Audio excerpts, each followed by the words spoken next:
पीठासीन सभापति महोदय, वरेण्य विज्ञ प्राज्ञ अतिथिवृंद, मोर सम्मुखें उपस्थित थिबा समस्त ज्ञानी गुणी आध्यात्मिक प्रेमी तथा विज्ञ प्राज्ञ व्यक्ति, आज आम वन साहित्य आश्रम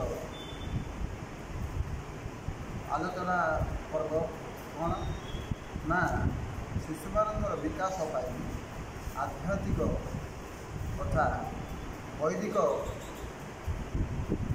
भाषा से मन भितर केमी प्रवेश कर छोट छोट पिला आरंभ कर शिशु मान आरंभ कर क्रमे क्रमे क्रमे क्रमे क्रमे जो सब ज्ञान भल रूपे आसो ठीक समय अनुक्रमे से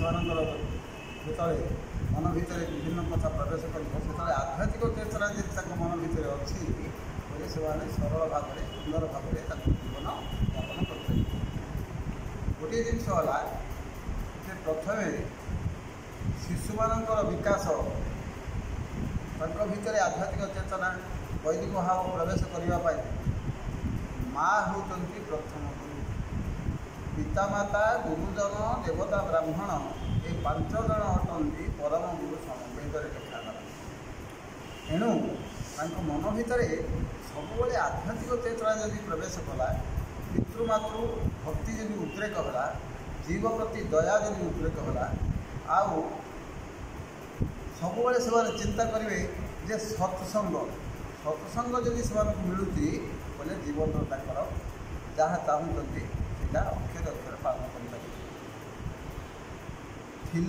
थाऊ पछे गुण हजार चरित्र नथिले सब बसा पिला बेलू चरित्र गठन में माँ बापा ही दायी।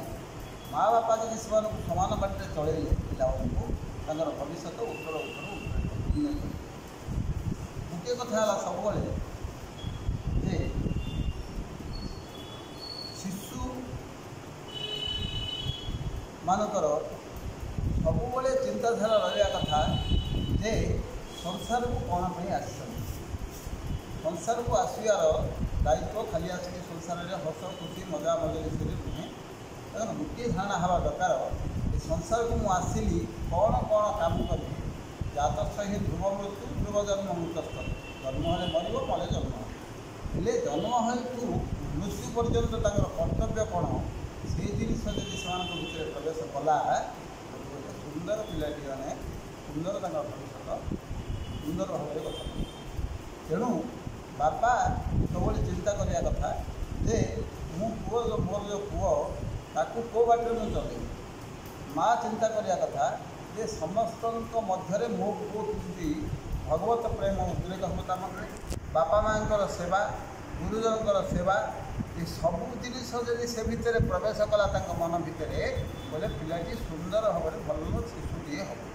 यदि आध्यात्मिक चेतना वैदिक भाव जदि न रहा मन भितर वैदिक भाव भितर गोटे जिन रहा जे त्रिगुण रहस्य सत्व रज तम सात्विक मनोभाव देकर पुओ जदि से बाटे गला बोले तार जीवन सार्थक है जन्म हबार सार्थक है आउ जो संसार विदाय नब स्वर्ग प्राप्ति हो लिखाई गीता आउ राजस प्रकृति जदि ता मन में उद्रेक है सीटा बापा माँ जब से बदल पारे ना बोले सी जीवन में बहुत माने सी क्या मानव ना आ मन जो जुआड़े गला सियाड़े से बाटे सी पलैले राजस प्रकृति प्रवेश करगला बोले संसार में जिते दिन रहीपर संसार विदाय नेला आउ थे कष्ट पाई जन्म पाइब ये मनुष्य भितर का जो कर्म कर उच्च कर्म कर उच्च ज्ञानी लोक घर जन्म हम नीच कर्म कर जो जो जन्म हवा जन्म सत्व रजगला तामसिक प्रकृति जब उद्रेक होगा बापा माँ अवस्था शोचनीय हो वृद्धाश्रम पलैला पर्यटन कहीं तामस प्रकृति मनुष्य भितर थे प्रवेश कले सी आउ कि भल मंद चिंता करना संसार को कहीं आसी से जिन चिंता करना सी खाली सब चिंता कर खाली सब जिन କାହାର ଚୋରି ନେବି, କାହାକୁ କଷ୍ଟ ଦେବି, ଜୀବ ପ୍ରତି ଦୟା ରହିବ ନାହିଁ, ବୃକ୍ଷଲତା ପ୍ରତି ଦୟା ରହିବ ନାହିଁ, ପଶୁ ପ୍ରତି ଦୟା ରହିବ ନାହିଁ, ବାପା ମା ସ୍ନେହ ରହିବ ନାହିଁ। ଏ ତାମସିକ ପ୍ରକୃତି ଆରମ୍ଭ ହୋଇଗଲା ବୋଲେ ନଷ୍ଟ ହୋଇଗଲା ପିଲା। ଆଉ ଯେତେବେଳେ ସଂସାରରୁ ବିଦାୟ ନେବ ଏ ପଶୁ ପକ୍ଷୀ ଏ ଦୋନ୍ଦିରେ ସିଏ ଜନ୍ମ ହେବ। ତେଣୁ ବାପା ମାଆଙ୍କର ଦାୟିତ୍ୱ ରହିଲା ଯେ ପୁଅକୁ କେମିତି ସେ ବାଟରେ ନ ଚଳେଇ ଭଲ ବାଟରେ ଚଳେଇଲେ ଆଧ୍ୟାତ୍ମିକ ପ୍ରେମ ତାଙ୍କ ମନ ଭିତରେ ଉଦ୍ରେକ କରିବ, ଉଦ୍ରେକ ହେବ। ଆଉ ତାଙ୍କର ବୈଦିକ ଭାବ ମନ ଭିତରେ କେମିତି ଜାଗ୍ରତ ହେବ। ଆଉ ଗୋଟେ ଜିନିଷ ହେଲା ଯେ ସବୁବେଳେ ବାପା ମା ଚିନ୍ତା କରିବେ ପୁଅର ପ୍ରତି କାମରେ କ'ଣ କରୁଛି ସେଟାକୁ ଲକ୍ଷ୍ୟ ରଖିବେ। ଛୋଟ ପିଲାମାନେ ଜାଣିପାରିବେ ନାହିଁ, ଯେତେ ବି ବାପା ମାଆଙ୍କର ଦାୟିତ୍ୱ ରହିଲା ତା ଭିତରେ କେମିତି ବୈଦିକ ଭାବ ପ୍ରବେଶ କରିବ ସେଇ ଭିତରେ ତାଙ୍କର ଦାୟିତ୍ୱ ରହିଲା। ସେଇ ଜିନିଷ ତା ଭିତରେ ପ୍ରବେଶ କରେଇଛନ୍ତି ଯଦି ପିଲାମାନଙ୍କର ଉତ୍ତର ଆଉ ଗୋଟିଏ ଜିନିଷ ହେଲା ଯେ ସେମାନେ ଯେଉଁ କର୍ମ କରୁଛନ୍ତି ପିଲାମାନେ ବାପା ମା ସବୁବେଳେ ଦେଖୁଥିବା କେଉଁ କର୍ମ ସେଇ କର୍ମ କରୁଛନ୍ତି ନା ନାହିଁ। ଲେଖା ହେଲା ଆମର ଇଏ ଚାଣିକ୍ୟ ଲେଖିଲେ ଲାଳୟତ ପଞ୍ଚବର୍ଷାଣି 10 ବର୍ଷାଣି ତାଳୟତ ପ୍ରାପ୍ତେ 16 ବର୍ଷ ପୁତ୍ର ମିତ୍ର ବଦାଚର। 5 ବର୍ଷ ପର୍ଯ୍ୟନ୍ତ ତାଙ୍କୁ ଗେଲା କରିବ, 10 ବର୍ଷ ପର୍ଯ୍ୟନ୍ତ ତାଡ଼ନ କରିବ। କିନ୍ତୁ ଲାଳନେ ବହୁ ବହୁ ଦୋଷା ତାଡ଼ନେ ବହୁ ବହୁ ଗୁଣା ମିତ୍ରଙ୍କ ଶିଷ୍ୟଙ୍କ ତାଡ଼ୟନ୍ତୁ। ତେଣୁ ସବୁବେଳେ ପିଲାମାନଙ୍କୁ ଆପଣ ଦଣ୍ଡ ଦେବା ଦରକାର ନାହିଁ। ଆଖି ରଖିଥିଲେ ଆଖିରେ ଏକା ତାଙ୍କୁ ସବୁ ଜିନିଷ ଶୁଣେଇ ଦେବେ ବୋଇଲେ ସେ ଜିନିଷ ଦେଖୁ ଦେଖୁ ଏକା ବାପାକୁ ସମସ୍ତେ ଭଲ ପାଇନ୍ତି ନାହିଁ। କାରଣ ପ୍ରତି ପରିବାରରେ ବାପାକୁ ଭଲ ପାଇବେ ନାହିଁ। କାହିଁକି ସେମ୍ ପୋଲ୍ ରିପଲ୍ସ ଡିଫରେଣ୍ଟ ପୋଲ୍ ଆଟ୍ରାକ୍ଟସ୍। ମା ହେଉଛନ୍ତି ସର୍ବେ ସର୍ବା ବୋଲି ତାକୁ ଧାରଣା କରିଦେଲେ ବୋଲି ବୋଇଲେ ନଷ୍ଟ ହୋଇଯିବେ ପିଲା। ଆଉ ବାପାକୁ ଭଲ ନ ପାଇବାର ଗୋଟିଏ କାରଣ କ'ଣ, ଶାସକକୁ କିଏ ଭଲ ପାଇବେ ନାହିଁ। ଯିଏ ଶାସନ କରୁଛି ସେ ଦଣ୍ଡ ଦେବାର ଅଧିକାର ଅଛି, ତାକୁ ଭଲ ପାଇବେ ନାହିଁ। ଧରିକି ରହିବେ ସିନା କିନ୍ତୁ ଭିତରେ ତାଙ୍କର ରହିବ ନାହିଁ। ମା ଗେଲା ବୁଲା କରିକି ତାକୁ ବଢ଼େଇଥିବ ଇଏ କରିଥିବ, ମାଆକୁ ସମସ୍ତେ ଭଲ ପାଇବେ। ଆଉ ମା ଯଦି ଠିକ୍ ବାଟରେ ନ ଗଲେ ଘର ଧ୍ୱଂସ ହେବ। ବର୍ତ୍ତମାନ ପ୍ରତି ପରିବାରରେ ଗୋଟିଏ ଜିନିଷ ଉଦ୍ରେକ ସୃଷ୍ଟି ହେଲାଣି ଯେ ତାকে ଗ୍ରୁପ୍ ତିଆରି କରିଦେବେ। ପିଲାମାନଙ୍କୁ ଧରିକିରି ଗୋଟିଏ ଗ୍ରୁପ୍ ତିଆରି ହେଉଛି।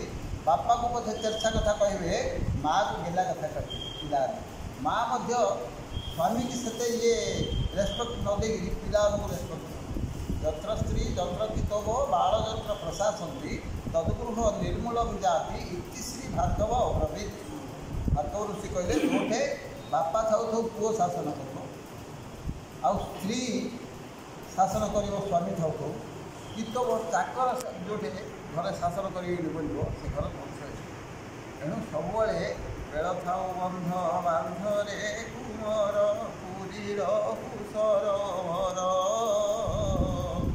ବନ୍ଧ ଭାଙ୍ଗି ଗଲେ ତୋ ହଂସା ଉଡ଼ିବ ପିଣ୍ଡ ହେବ ନାର। ସବୁବେଳେ ଚିନ୍ତା କରିବାକୁ ହେବ ମୋ ପୁଅ। ଆଜିକାଲି ଗୋଟିଏ ଜିନିଷ କ'ଣ ହେଲାଣି ଯେ ଏ ଯୁବପିଢ଼ି ଯେଉଁ ଆରମ୍ଭ ହେଲାଣି ସେମାନେ ଆଉ ଏ ପୌରାଣିକ ଜିନିଷ ଆଡ଼େ ତାଙ୍କେ ଚିନ୍ତା କରିବାକୁ ତାଙ୍କର ଆଉ ସେ ମନୋଭାବ ନାହିଁ। ତାଙ୍କର ଆଧୁନିକ ଏ ଯେଉଁ ମୋବାଇଲ ଆରମ୍ଭ ହୋଇଗଲା, ମୋବାଇଲ ଧ୍ୱଂସ ହେବାର ଗୋଟିଏ ଇନ୍ଷ୍ଟ୍ରୁମେଣ୍ଟ।